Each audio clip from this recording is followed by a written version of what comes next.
Good day everyone. Today I'm going to discuss our third topic, which is all about the entity relationship diagram.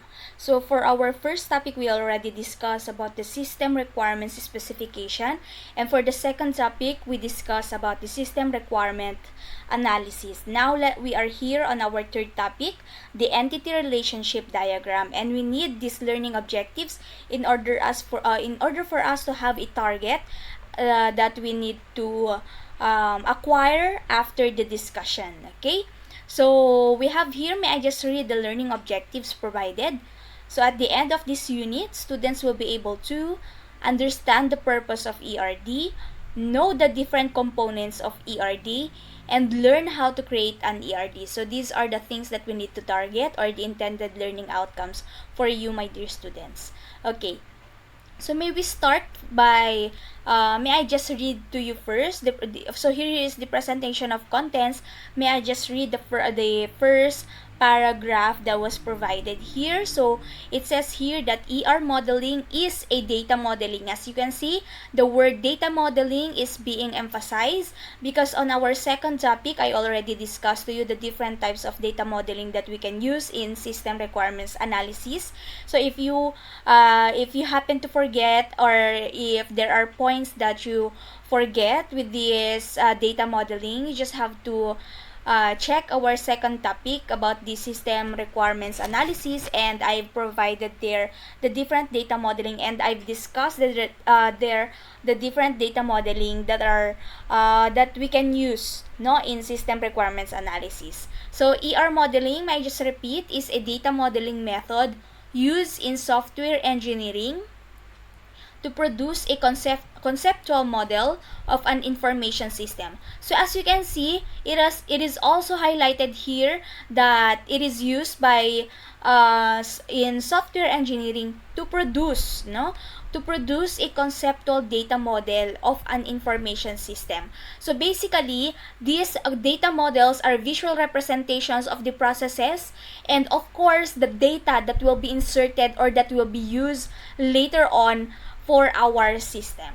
Okay, so these are in the form of diagrams also. So these diagrams created using this ER modeling method are called of course, the entity relationship diagrams, or we can call it as ER diagrams or ERD. So any of the three can do.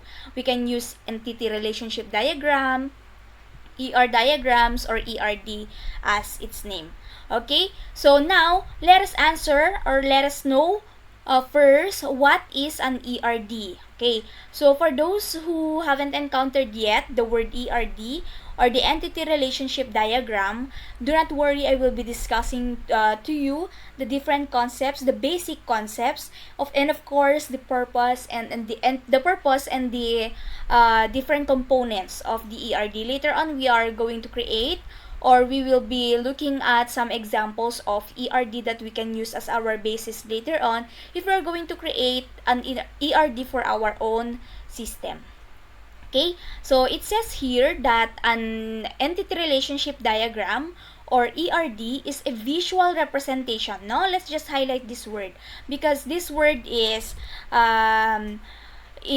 really needed here on the definition. Visual representation meaning we can make use of the different symbols or shapes in order for them, or in order for it to represent the different data that will be available later on your system. So it is a visual representation of the different entities. As you can see, it is also being highlighted, or it is being emphasized. The word entity, maybe you don't know yet what that particular word means, or how are we going to use it later on here, but do not worry, it is one of the components of the ERD, and I'm going to explain it to you later on. Okay, so a visual representation of different entities within a system and how they relate to each other. So basically, for an ERD, we are going to discuss about the different entities and of course the relationship between that particular entities. Okay, so entity relationship diagrams are used in software engineering during the planning stages. Of course, the planning stages. Just like if you're going to plan for a particular house, or if you are going to build a house, you need a blueprint. This is also same as the ERD because they are the visual representation. Okay? So it is being done or being used in the planning stage of the software project. Okay, so they help to identify the different system elements. So let us emphasize this one because this is very important. The ERD helps to identify the different system elements, and of course, as I've said earlier, no, their relationships with each other. How are the data being related to each other? Okay, it is also often used as the basis for data flow diagrams, which will be our next topic. Okay, data flow diagrams as they are commonly known. So this ERD or the entity relationship diagram and then the data flow diagram, they will be used later on your thesis, no, or on your capstone. Doon sa documentation ninyo later on, you are going to create an ERD for your system and of course a data flow diagram for your system. Okay, so what is the purpose now of ERD? So we have 3 bullets here that we need to discuss. So the first bullet says that the purpose of ERD that is when the database analyst gains a better understanding of the data to be contained in the database through the step of constructing the ERD. Okay, so the different entities or the different data later on that will be used on your system will be visually represented by your ERD, so you can understand or you will gain a better understanding of the data, no, with the use of the ERD. And the ERD serves as, of course, a documentation tool of your system later on.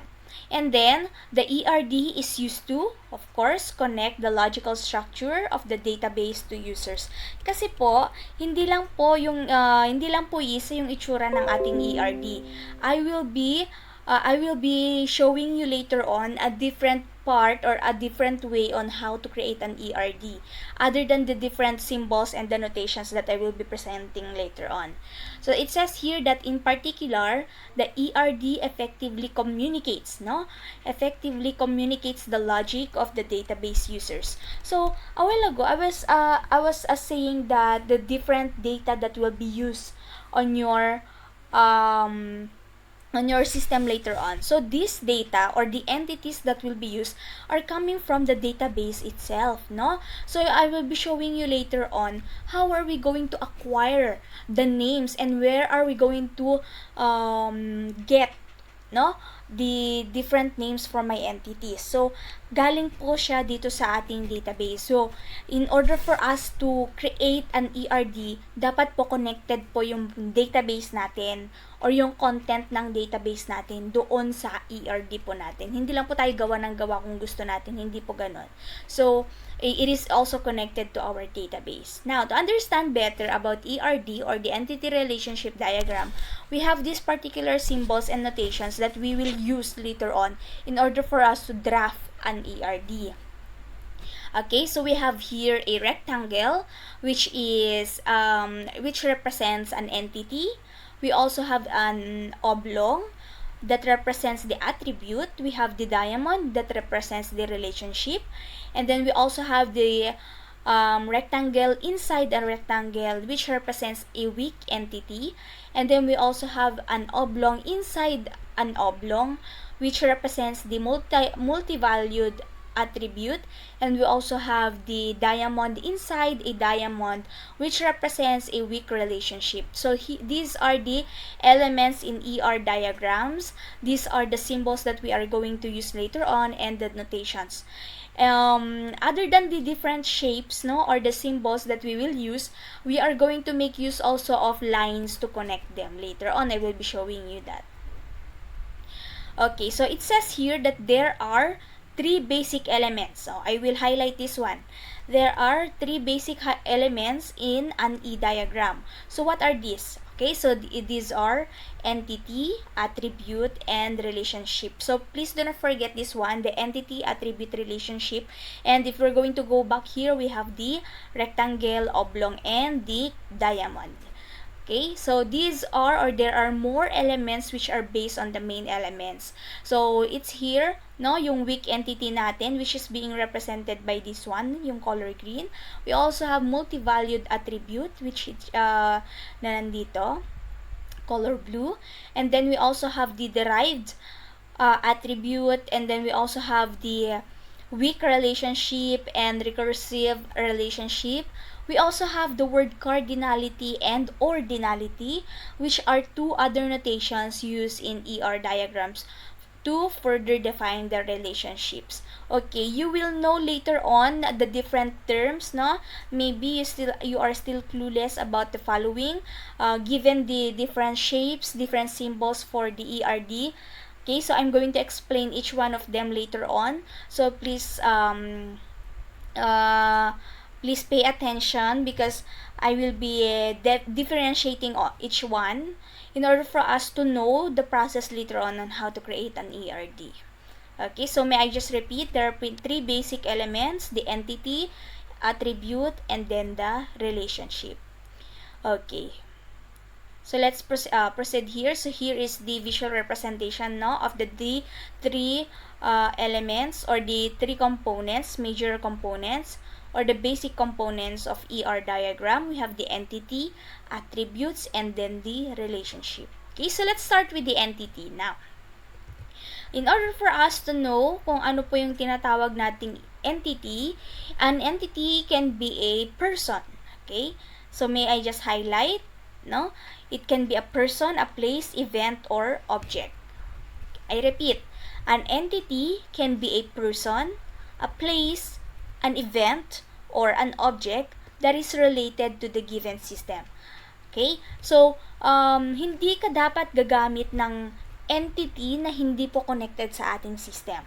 So, meron po tayong example dito na na-cite. So, for example, school system may include students. Okay? This is an entity. Students. Ayan, sa isang school. Okay? May I just also highlight this one. A school system may include students, teachers. Of course, we also have major courses. We also have the subjects. Yan. We also have the fees and other items. Yan. Okay, so the entities are represented in ER diagrams by a rectangle and name using singular nouns. So may I just highlight this one? Do not forget that an entity is being represented by a singular noun. So noun, it can be names of a person, place, yan, event, just like that. So it is a singular noun. Entity are being represented by rectangles. So as you can see here on our sample, we have two rectangles. We have two entities. Entity employee and then the entity department. As you can see, wala siyang S doon sa left and right niya, no? So they are singular. So kung plural yan, magiging employees or departments. Okay, ito po yung kanyang entity. Employee and then department. Okay, so the symbol that was used is the rectangle. Please let us not forget about that. Okay, we also have what we call a weak entity. Ayan. When we say weak entity, it is an entity that depends on the existence of another entity. O yan, parang parasite siya, no? Kasi nagdedepende daw siya sa isang entity. Going back at the top. So, itong employee daw, kung merong nagdedepende sa kanya na another entity, we call them then a weak entity.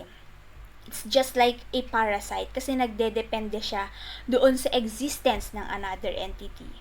In more technical terms, it can be defined as entity that cannot be identified by its own attributes. Now, we have the word attribute. No? I know that this is new word again. No? Parang ano siya, alien word na naman ito, which I will be discussing after this one. Okay, so ulitin ko lang, an entity that cannot be identified by its own attributes. Pero, para mas maintindihan natin, ito talaga yung pinaka pwede nating i-extract or pwede nating gamitin as a definition or a description of weak entity. Okay? So, it uses a foreign key. Ayan, foreign key. Ayan, foreign key is another word. I think you already encountered, maybe you already encountered this word, no? But I will be discussing them later on dito sa baba. Okay, it uses a foreign key combined with its attribute to form the primary key. So an entity like order item is a good example for this. So the order item will be meaningless without an order. So it depends on the existence of the order. So for example, no? For example po, kasi wala po tayong diagram dito. So for example, this one, our entity is order. Ayan, meron tayong order na entity. So, ang weak entity po natin na sinasabi dito is the order item.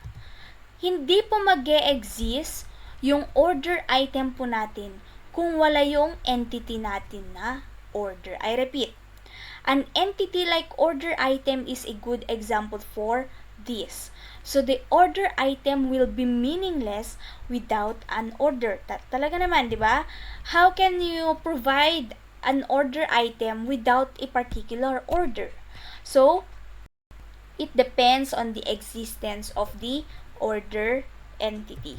Okay po, I hope we get it po, yung tinatawag na weak entity. Now, it says here that foreign key. Meron din po tayong nasabing primary key. Okay, let us differentiate each one of them po. So, when we say a primary key, it is a column or a set of columns in a table whose values uniquely, okay, let's highlight this word, uniquely identify a row in the table. So, for example, okay, I have cited an example here of a primary key. We have the student ID, customer number, or employee number. Hindi po ba? Ang isang ID ng isang estudyante, meron siyang student ID.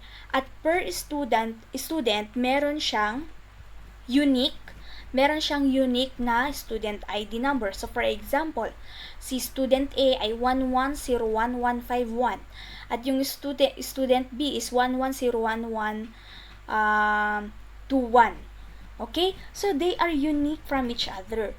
So, yung student ID po natin are considered as the primary key.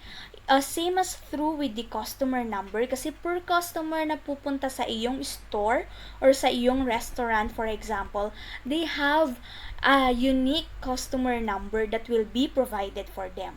So, it says here that uniquely identify. Okay, so if we are talking about student ID, customer number, employee number, automatically we refer to it as a primary key. Okay, whereas dito po sa ating foreign key, it is a column or a set of columns in a table whose values corresponds to the values of the primary key in another table. So, itong foreign key po ay same as through with the weak entity, no, that they are connected with the primary key. So, itong foreign key daw po ay they have a relationship with the primary key. So, a foreign key is a column or combination of columns in a table whose values must match values of a column in some other table. Okay, so for example, gumamit po tayo ng student ID sa TBL student. Ayan, gumamit tayo ng student ID sa TBL student or table student. And then, gumamit po ulit tayo ng stud ID doon sa TBL department or TBL, how can you say this? TBL subjects. Ayan, gumamit tayo ng, sige, ilagay natin dito sa table na student, meron tayong stud ID na primary key.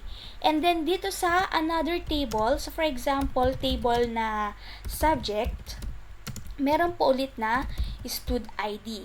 Ayan, inacquire niya ulit yung nandito na part, yung primary key.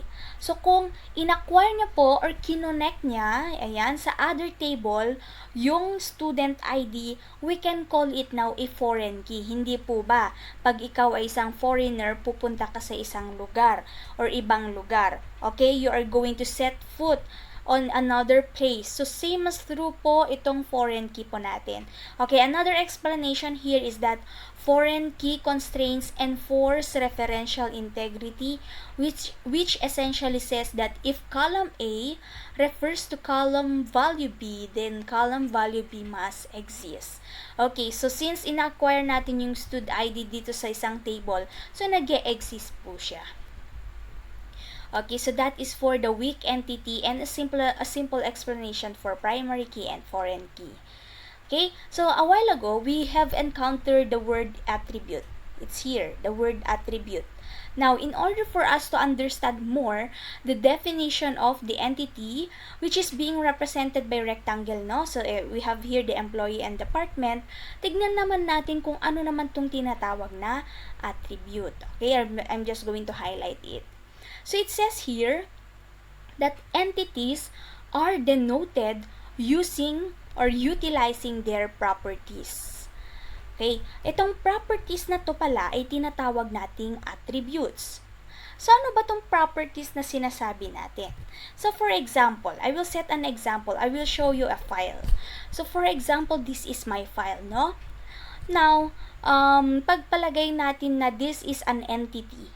Ito, topic 3 ERD, this is an entity. If I'm going to right-click it and click the properties, magpapakita ngayon yung different details about sa kanya. Okay, so itong mga properties na to, ito na yung tinatawag natin, for example, na attributes. Kasi yung entity natin ay itong document na to. Ni-right-click ko at sinelect ko yung properties, ito po yung mga details na nakapaloob sa kanya. We have the type of file, and then location, size on disk, created, modified, access. So, this is a good example or representation of what we call an attribute. So, going back po dito sa ating lesson, no? So, all attributes have values. Of course, all attributes have values. And then, for example, we have an example here in order for us to know more about this one. So, for example, a student entity may have name. Okay, ito yung mga entity niya. Meron siyang, yung student po na entity natin, for example, no? Yan yung entity which will be represented by a rectangle. Meron daw siyang name, of course. A student has a name, has a class, meron din siyang age. So, this one, itong mga naka-highlight dito, they are considered as attributes or yung properties na pinakita ko sa inyo kanina. So, there exists a domain or range of values that can be assigned to attributes. So, for example, the student's name cannot be a numeric value. Of course, we all know na we already have a background on the different data types that we should use. Just a recap, no? Just a recap, if you are going to use palakihin ko lang po para mas makita po natin yung itatype ko.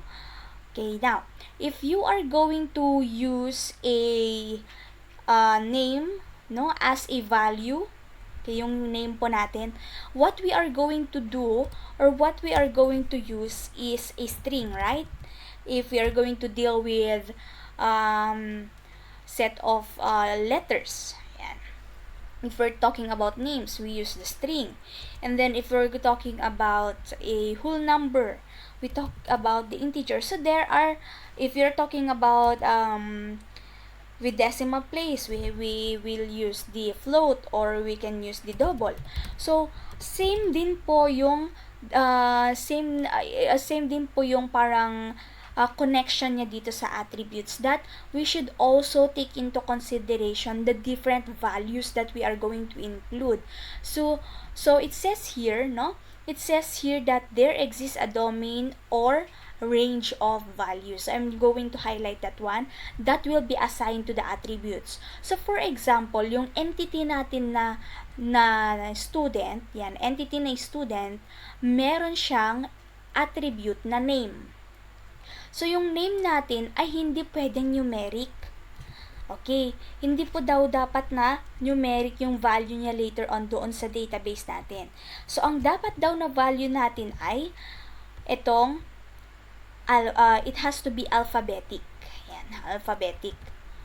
Ayan, yung pinakita ko sa inyo, this is just a comparison, no? So, it should not be, a student's name cannot be numeric, but it has to be alphabetic. So, a student age cannot also be negative. So, these are the things that we need to consider if we are going to make use of the attributes later on. Okay, so, it says here that the attribute age should not be negative later on. Okay, so here we have an example, no? We have here the entity student. So, under an entity student, as you can see, it was being connected by a line. And then, meron tayong oblong dito, which represents an attribute. We have the attribute name, attribute address, attribute age, and then the attribute ID number. As you can see, lahat ng mga attributes na ito ay meron dito sa student natin. So, student, meron siyang name, meron siyang address, meron siyang age, meron siyang ID number. So, there are a lot of things that can be connected or can be used as attributes for students. For example pa, mag-i-insert pa tayo dito. We can make use of a birthday as an attribute for the student. We can also make use of gender. Okay? So, those are the things that we can use dito sa ating attribute. Okay.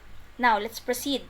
So, there are 4 types daw po ng ating attributes that I'm going to discuss briefly na lang po.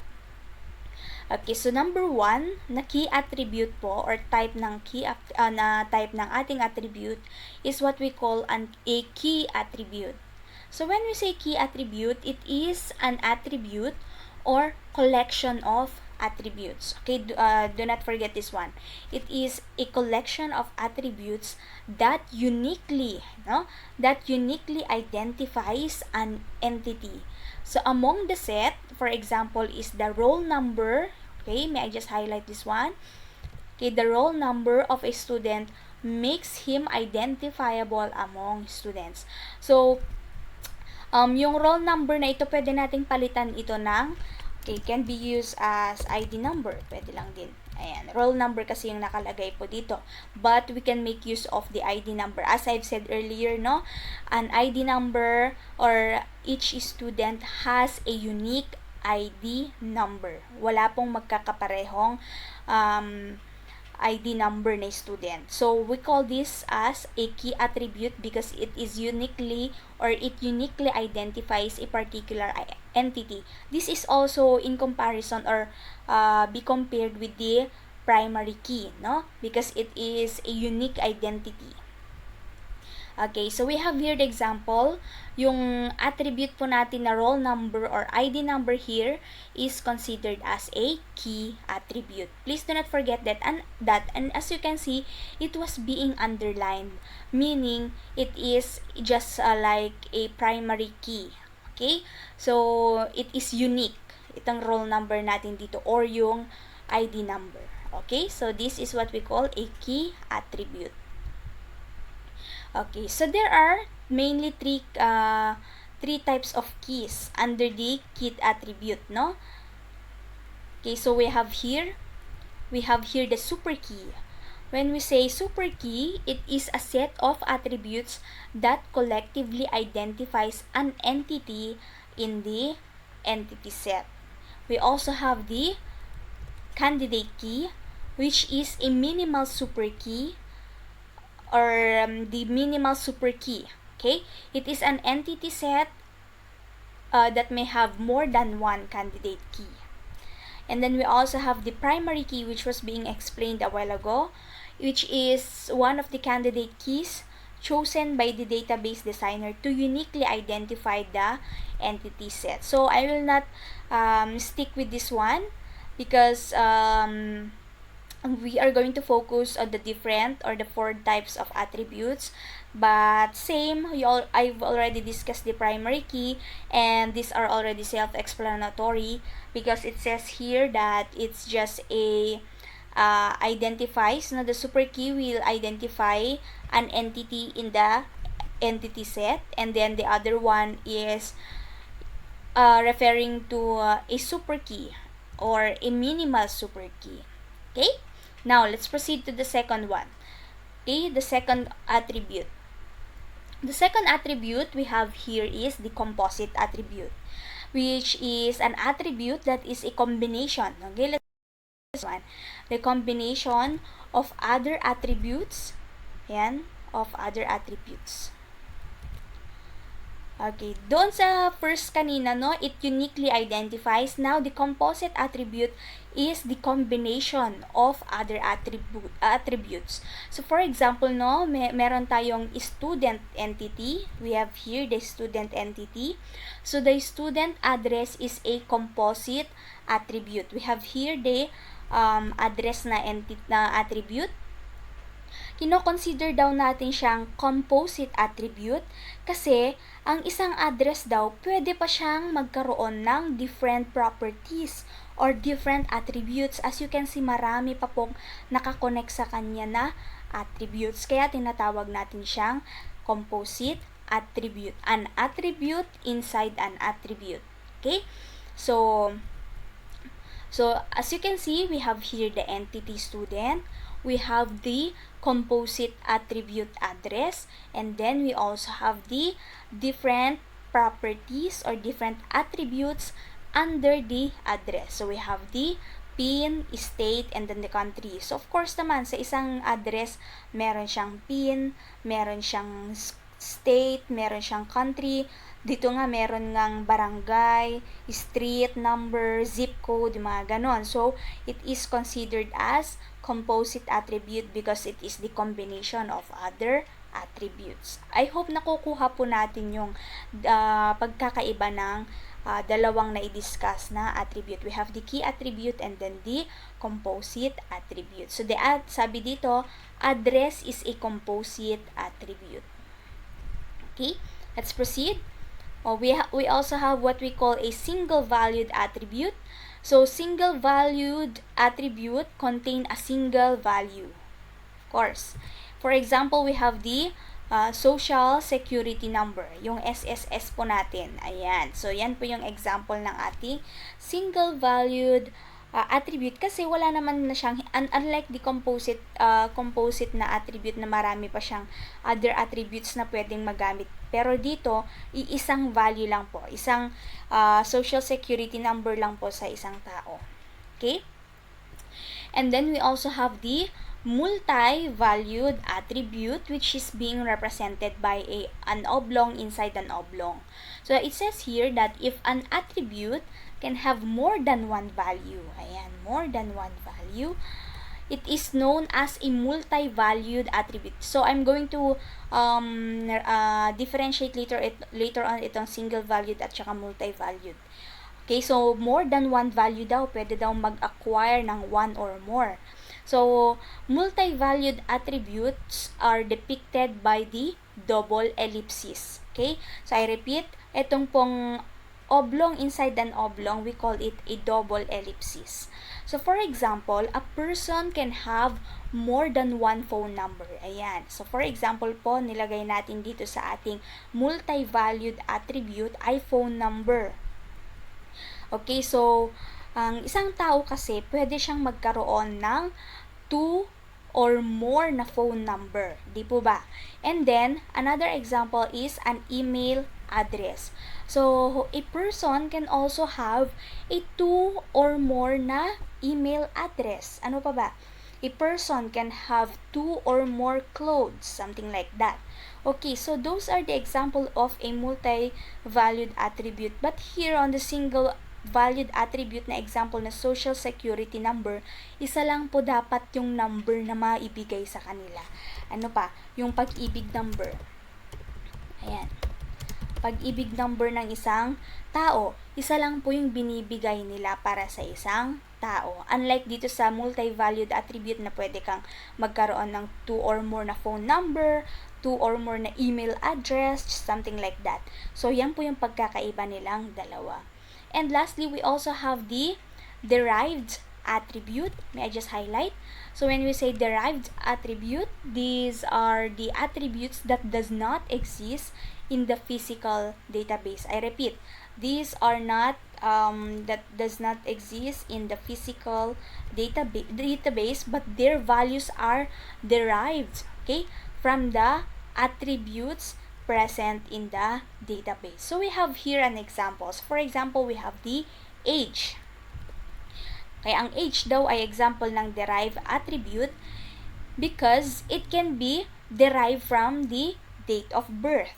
So yung date of birth po natin dito, pwede pala siyang makuha or pwede palang makuha yung age po dito. I repeat, kasi sabi dito sa derived attribute, it does not exist. Kahit hindi mo na ilagay doon sa database mo, makukuha mo pa rin siya kasi meron tayong date of birth. Okay? Meron tayong date of birth na attribute. So, kung alam mo yung date of birth, for example, February 7, 1995, malalaman mo kung ano yung age ng tao, which is 26 years old.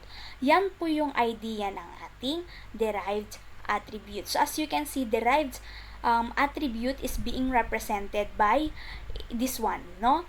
Oblong din po siya, pero broken lines lang po. Okay, so for example here, we have here an example. So, the complete entity type student with its attributes can be represented as. So, I will name each one of them, no? We have here a student, which is an entity. As you can see, meron siyang roll number or yung key attribute. Yan, key attribute. And then, meron tayong name. Ayan, DOB. We also have phone number. Okay, yung phone number natin is an oblong, inside an oblong, or we call a double ellipsis. Okay, yung double ellipsis po natin is what we call a multi-valued attribute. Meron tayong multi-valued attribute dyan. And then dito naman sa age, meron tayong derived attribute. Okay? And then yung attribute age po natin, meron siyang other attribute just like country, state, city, at saka street. So, yung tawag po dyan na attribute, going back here, is the composite attribute. Kasi, an attribute that consists of another attribute. So, I hope clear po tayo dito sa different types po ng ating attributes. So, ito po yung mga attributes po natin. Okay?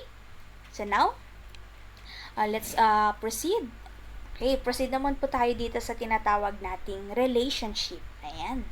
Relationship is, it says here that it is the association among entities. Ayan, association among entities. So, if you are going, if we call a relationship, no? If we're going to explain it easily or simply, it's just like a relationship between a two person, no? So, yung two person, for example, a kid and a mother. So, they have a relationship, no? They are family. Okay, so a man and a woman. Okay, pwedeng mag-girlfriend sila. They have a relationship, or mag-asawa, mag-boyfriend, something like that. So, ito yung tinatawag nating relationship, the association among entities. So, entities naman po ang pinag-uusapan natin dito, no? So, relationships are represented by the diamond-shaped box. Ayan. So, diamond naman po ang pinag-uusapan natin. So, for example, we have here, an employee works at a department. Okay, I repeat, an employee, ayan, an employee works at a department. So, we have the entities. Meron tayong dalawang entity dito. Yung employee at saka department. At yung sinasabing relationship dito ay itong works. Ayan, works. Ayan, verb po ito. Okay? So, works at a department. Okay, kung kanina, ang ating entity ay singular noun, dito naman po sa ating relationship ay verb. So, as I've said a while ago, an employee, yan, yung employee natin ay isang entity, and then yung department natin ay another entity, so they have a relationship with each other.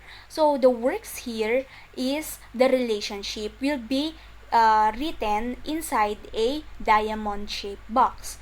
Another example, a student, no, another entity, enrolls in a course. So the course here, yung course po dito, this is the another entity. So yung enrolls po dito na word, this is the relationship. Okay? So i-highlight lang po natin. So it says here that works at, yan, i-highlight natin, meron pala siyang at. Ayan, works at. And enrolls are called the relationship. So another example, we have here, no? We have here two entities, the entities carpenter and the entity table. And then the relationship, no, na nagko-connect sa kanila is mixed because a carpenter makes a table. Ayan, as you can see, there are lines that are being connected with the two entities. Okay? Nandito siya sa gitna ng ating relationship. So, a carpenter makes a table. Okay? Baliktarin naman natin. So, a table is being made by a carpenter. Pwede pong ganon. Okay, another one. A teacher teaches a student. And a student is being taught by a teacher. Okay, pwede pong ganon. So, ganon po yung relationship natin. It is being represented by a diamond-shaped box. And then, we will make use of a verb, okay, to represent the relationship. Okay, now, okay, so we have here, no, what we call a relationship set.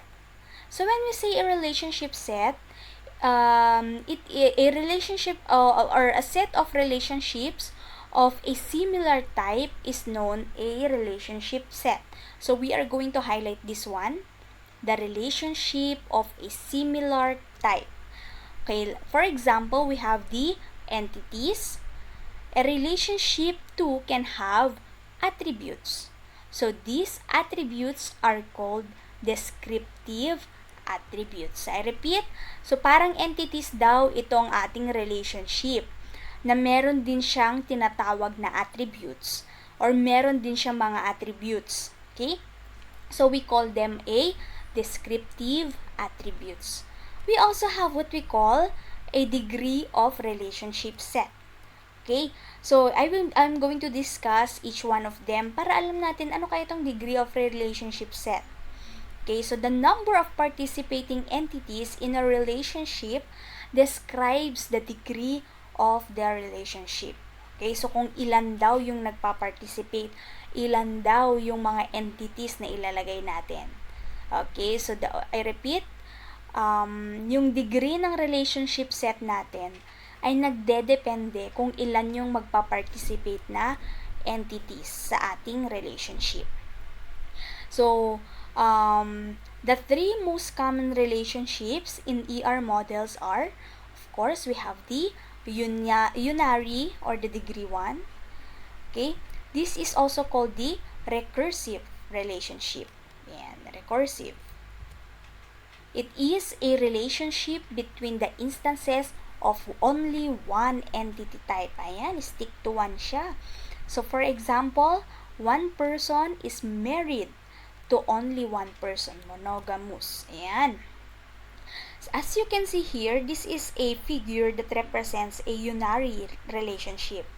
So, a person, as you can see here, the entity person, and then we also have the relationship married to. So, as you can see, iisa lang po. Okay? So, unary lang po yung kanyang relationship because one person is married to only one person. Okay? That is for the unary relationship. We also have what we call a binary relationship. Dito kasi isa lang siya, as in isa lang po yung kanyang entity. Dito sa pangalawa, no, the binary or the what we call the degree 2, it is a relationship between the instances of two entities. So for example, the teacher teaches the subject. As you can see here on the figure, we have two entities. Entity teacher and then the entity subject. And as you can see, meron siyang relationship. Ang relationship niya ay teaches. So, ang tawag po natin dito is binary relationship. Okay, we have also what we call the ternary or degree 3. Ayan, ternary relationship. It is a relationship amongst instances of 3 entities. Ayan, kaya nga ternary. Okay? In figure, the relationships may provide the association of 3 entities. For example, here on our figure, we have the entities student, our teacher, student, and subject. Ayan po yung mga tatlong entities natin, no? Oops. Sorry. Ayan. And then, all 3 entities are many-to-many participants. There may be one or many participants in a ternary relationship. I am going to explain to you later kung ano tong sinasabi niyang many-to-many dito. Pero, in a simpler way, marami. Okay, pwede yung mga entities niya ay can be connected from 2 or more teacher. For example, sa teacher tayo, 2 or more teacher, and then 2 or more student, at saka 2 or more subjects. Yun po yung sinasabi niya na many-to-many participants. And, pwede rin daw po na 1 or many participants lang siya. So, pwedeng iisa lang siya, and then, pwedeng connected siya into many. Okay? And then, in general, n entities can be related by the same relationship and is also known as n-nary relationship. So, we have here the example, no? Which is a many-to-many participant. Okay, this is a ternary relationship because we have 3, no? We have 3 entities. We have student, we have teacher, and we also have the subject. And yung relationship nila ay ito. And dito sa diamond, may have. Okay, so many to many. Paano ko to babasahin ngayon? Okay, so many teacher. Okay, so a teacher, ayan, may have many student. Ayan, totoo naman. Si Ma'am Lucky, for example. Si Ma'am Lucky, meron siyang maraming student. Ayan.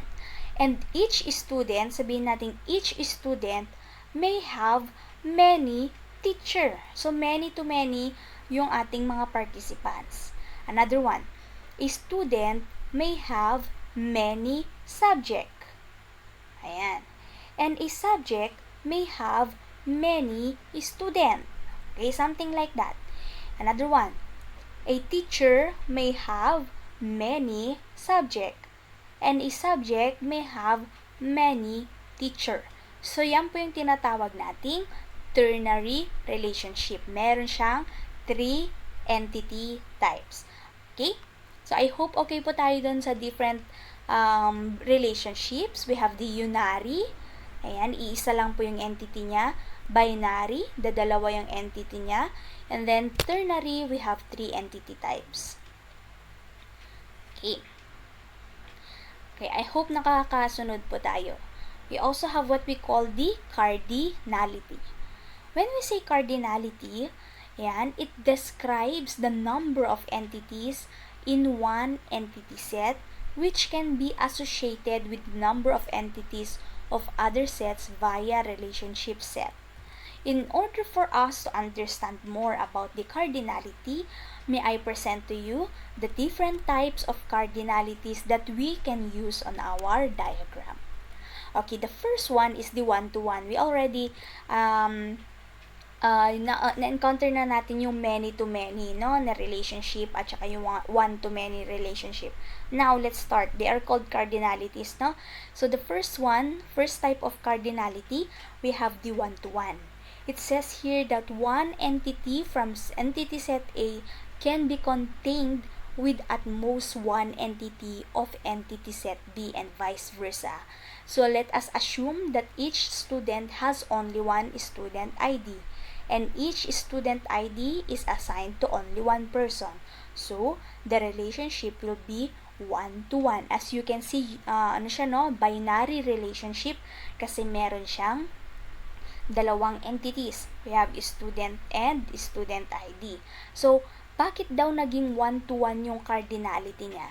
Kasi, a student, the entity student, we have a relationship which is assigned, And then, yung other entity natin kasi is student ID. Gaya ng sabi ko kanina, a student has only one student ID. So, 1-to-1 lang siya. Okay? A student, lagyan natin, one student is assigned to only one student ID. And a student ID is being assigned to one student. Kaya naging 1-to-1 po yung cardinality niya. I hope nakuha po natin. Ulitin ko lang po, one student is assigned to one student ID. And student ID is being assigned by or to one student. Okay? So, using sets, it can be represented with this one. So, for example, we have here, we have this illustration. As you can see, iisa lang yung mga partner niya. Okay, ito yung visual representation ng ating 1-to-1 na cardinality. Okay? Let's proceed naman po dito sa pangalawa. Dito sa pangalawa, we have the 1-to-many. Yung 1-to-many dito, it says here that when a single instance of an entity is associated with more than one instances of another entity, then it is called 1-to-many relationship. For example, a client can place many orders. So, the order cannot be placed by many customers. Okay, ano lang natin to, highlight natin to. Ayan, a client can place many order. Ayan, but an order cannot be placed by many customers. So, for example, here we have the visual representation, This is the customer or the client. A customer, can be placed or can place many order. Ayan. Ayan, many order. Pwede daw po na mag-order ng madami ang isang customer. But an order, ayan, cannot be placed by many customers. Okay, so isa lang kasi yung in-order niya. So, example, si customer, magpi-place siya ng maraming orders. So, yung in-order ni customer na yon, hindi pwedeng ma-place na order ng other customers kasi nga, order niya lang yon. Magkakaiba po yung orders ng mga different customers. So, sabi niya 1-to-many. So, yung 1 dito ay yung customer, yung many ay yung order po natin dito. I hope nakuha po natin yung idea. One customer place many orders, but an order cannot be placed by many customer.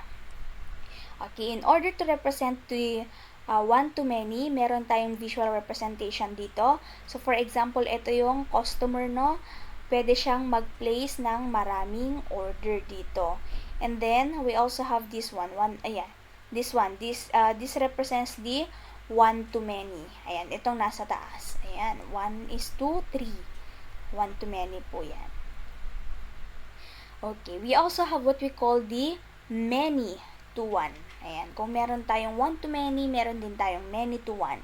So, more than one entity from entity set A can be associated with at most one entity of entity set B. However, an entity from entity set B can be associated with more than one entity from entity set A. Okay, so it is quite confusing, Parang nakakahilo or nakakalito yung definition niya. But I'm going to explain it to you simply. We have here an example. So, for example, many students, we have here the entity student, can study in a single college. Ayan. But a student, cannot study in many colleges at the same time. Totoo yan. So, hindi po pwedeng many-to-many ito. Okay? So, many student, maraming estudyante ay pwedeng mag-aral sa isang college. Pero, yung isang student, hindi pwedeng mag-aral sa maraming college. Ayan, hindi pwede yun.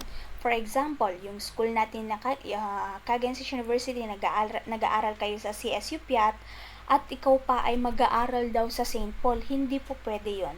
Okay, so ito yung pinaka-essence or pinaka-thought ng many to one, no?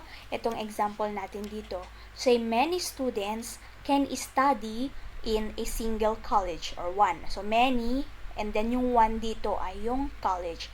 But a student cannot study in many colleges. Yan. It is forbidden. Dapat isa lang. Yan po yung essence ng ating many to one. Many po dito ay yung student. Yung one po dito ay yung college. Okay, so using sets, it can be represented as this one. Ayan.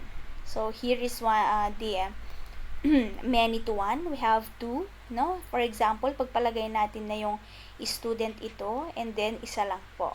Okay? And then, we also have the many to many.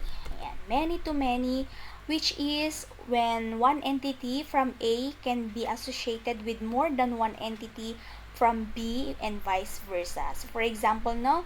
For example, we have the student. Ayan. Yung student po natin na entity dito, the student can be assigned, yung relationship niya ay assigned, okay, can be assigned to many projects. Of course, pwede tayo magkaroon ng many projects ang isang student, or ang maraming student, pwede silang magkaroon ng maraming mga projects. And a project can be assigned to many students, of course. For example, dito sa klase natin, no? Kayong mga estudyante na 80 plus na estudyante, marami kayong mga requirements, marami kayong mga activities. Ayan. At yung isang activity or yung mga activities na yon ay mai-assign sa inyo. So, yun po yung thought ng ating many to many. Many students can be assigned to many projects, and many projects can be assigned to many students. Okay? So, yan po yung ating many to many. Okay, if you're going to illustrate it also here, ayan, pwedeng ganito. They are interconnected with each other. Okay? So, those are the different cardinalities. Now, let's just go back. We have the one-to-one, no? One-to-one na cardinality. We also have the one-to-many. And then we also have the many to one, and we also have the many to many. Okay? So, we have a lot of things na na-discuss now. Yan, we should proceed, no? Dito sa relationship participation condition. Okay? Under the mandatory and optional relationships. Ayan.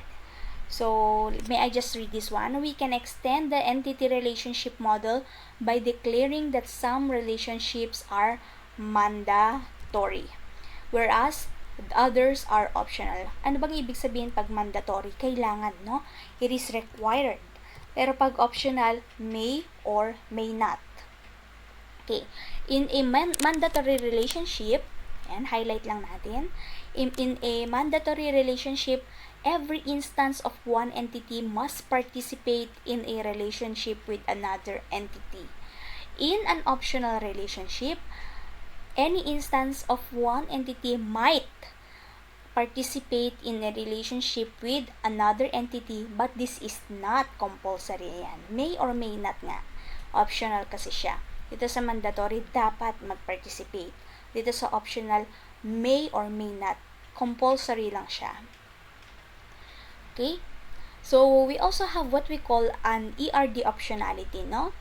So, participation condition, or we also have what we call the membership class, or we have what we call the ERD optionality, which I will be discussing to you later on.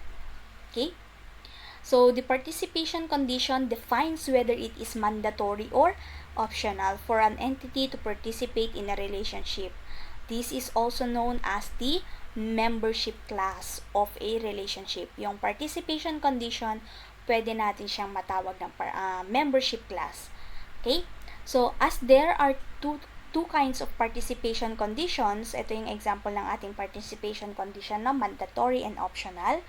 And most entities are involved in binary relationships. So it follows that there are four main types of membership relationship as follows. Ito po yung mga four types natin. Highlight ko lang, no? Four types of membership relationship. We have the mandatory for both entities, mandatory for one entity, optional for the other. We also have the optional for one entity and mandatory for the other. And then we also have the optional for both entities. Okay? So those are the different types of membership relationship. Let's just go back, no? So a participation condition can also be called a membership class. And then the two kinds of the participation condition or membership class, we have the mandatory and optional. We have the four main types of membership relationship. We have the mandatory for both entities, mandatory for one entity, optional for the other, optional for one entity, mandatory for the other, and optional for both entities. Okay? So, I will not explain to you this one because I will be explaining to you later on. Okay, I will just read this one. So, a mandatory for both entities is a member of staff. For example, no, this is a key scenario for in order for us to understand more about the mandatory for both entities. So, it says here that a member of staff must be assigned to given department. So, if for example, we have an entity member and then we also have an entity department.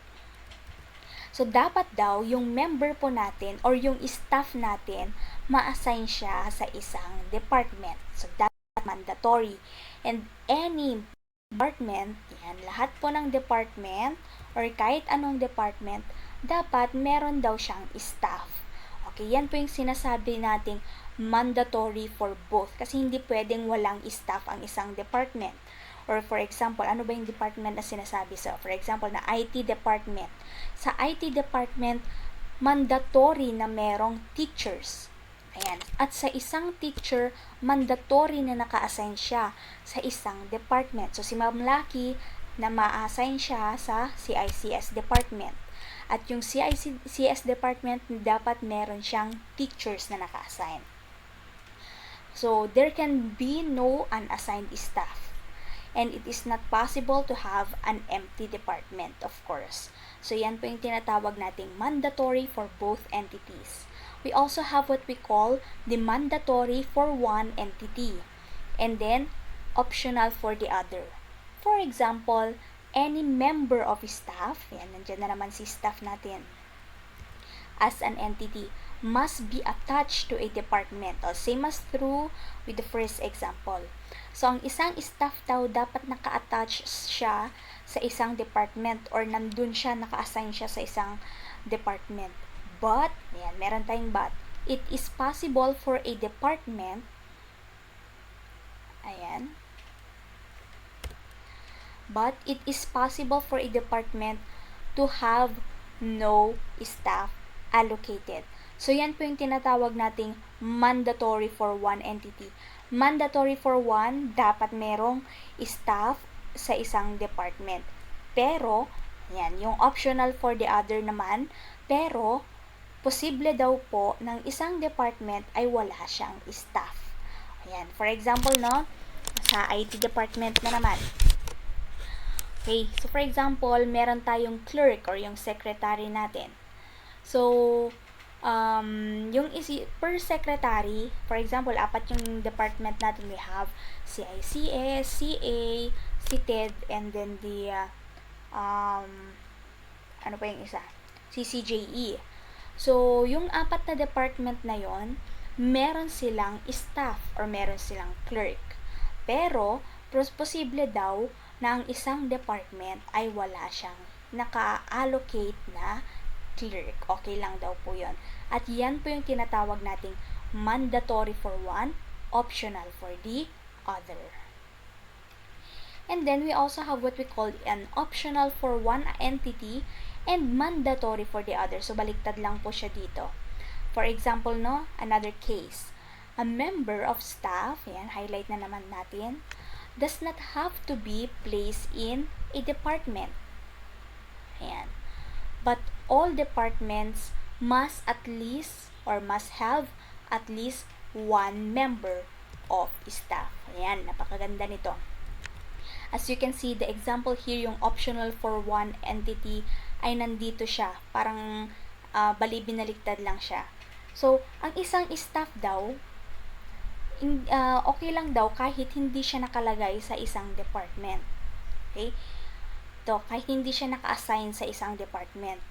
Pero sa isang department, dapat daw kahit at least isang member lang ng staff ang naka-assign. Okay? Pwedeng, for example, apat na tao. Pwede yung apat na tao or yung isa doon. Okay? Ito yung isinusupport nito. Pwede yung isa doon sa apat na tao ay hindi naka-assign sa isang department. Pero, dapat ang isang department daw or lahat ng department, at least meron man lang naka-assign sa kanyang isang member. Hindi dapat siya empty. Okay? So, yan po yung tinatawag nating optional for one entity, mandatory for other. Okay? We also have the optional for both entities. Another example, a member of staff might be assigned to work in a department. Ito yung clue natin pag optional na siya. Might, may. Okay? Kasi may or may not. Okay? A member of staff might be assigned to work in a department, but this is not compulsory. Okay? Pwede daw akong assign sa isang department, pero hindi ako minamandate. Hindi yung strict implementation. Pwede lang daw. Pero, a department might or might not have staff allocated to work in it. Pwede daw na isang department ay wala siyang laman or wala siyang staff na i-allocate. So, for example, no? Pwede daw akong ma-assign sa education department. Yan. Pero, hindi naman siya mandatory. Pwede akong pumunta doon just to help. Parang ganon. Pero, dito sa another case, a department might or might not have staff allocated to work with it. Okay, sa isang department daw, okay lang din naman daw kahit wala or kung meron or walang mga staff na magtratrabaho doon. Yan po yung tinatawag na optional for both entities. May or may not. Pag may nakita na kayong ganyan na word, might at saka might or might not, optional na po yan. Yan. Pag may nakita naman tayong word na, for example, ito, must, should, yung mga word na yon, mandatory na po ang ibig sabihin po noon. Okay? So, we have here the different symbols that we can use later on para sa ating ERD. Okay? Pag nakakita po kayo ng ganito, circle, optional po yan. Pag ganito po siya, one or mandatory. We also have this one, greater than or less than po ay nag-emphasize or symbol for many. We also have this one. Ang basa po natin dito ay optional 1. Ayan. Optional 1. Pag nakaharap po siya dito sa left side. Ayan. Pwede natin siyang baliktarin na ganyan. Pag dito naman sa right side siya nakaharap. Okay, so ang tawag natin dito is the optional 1. We also have here the optional many. This one, optional many. Unahin po natin basahin yung nandito sa right side, no? Optional many. We also have the mandatory 1 kasi yung 1 dito pwedeng or yung symbol na ito ay pwedeng gamitin for 1 and mandatory. Kaya pag dalawa po yung nilagay natin na 1, it is named as mandatory 1. And we also have here, ayan, we have the mandatory and then the many. Ayan. Mandatory is the symbol of this one. Ayan. Okay, so these are the symbols that we may use on our ERD later on that I will be showing you. Ayan. So here, let us just discuss, no, what is the difference between optional and mandatory relationship. So in a mandatory relationship, every instance of one entity must participate in a relationship with another entity, while on optional relationship, any instance of one entity might, ayan, nandiyan na naman yung word na might, i-highlight natin yan, must yung isa, ayan, might participate in a relationship with another entity, but this is not compulsory. Okay, so that is all about the basics of the entity relationship diagram. Okay, before we continue with the next na topic, I just would like to have a recap of the things that we have discussed. We already discussed a lot. Yan. I'm just going to set it to multiple pages. Okay, as you can see, we have discussed about the definition of ERD. We also have the purpose of the ERD. We also have the different symbols and notations that we can use on our ERD. And then we also have the different components of ERD. We have entity, we have we differentiated the primary key and foreign key, and we also have the different attributes, the 4 types of attributes, and we also have the mainly 3 types of keys. We also have the definition of relationship, degree of relationship, which we have the unary, binary, and ternary. We also have the cardinality and the different types of cardinality. Okay, we have the one-to-one, we have the one-to-many, the many-to-one, and then the many-to-many. And we also have the relationship participation condition, or what we call the membership class. Okay, so we have the mandatory and optional relationships, and we also have the 2 kinds of participation condition, the mandatory and optional, and we also have the 4 main types of membership, the mandatory for both entities and mandatory for one entity, optional for the other. We also have the optional for one entity, mandatory for the other, and we also have the optional for both entities. And we also have the different symbols that we can use later on in order for us to know the ERD optionality. And we also differentiate the optional and mandatory relationship. Okay, so now let's proceed with the ERD optionality.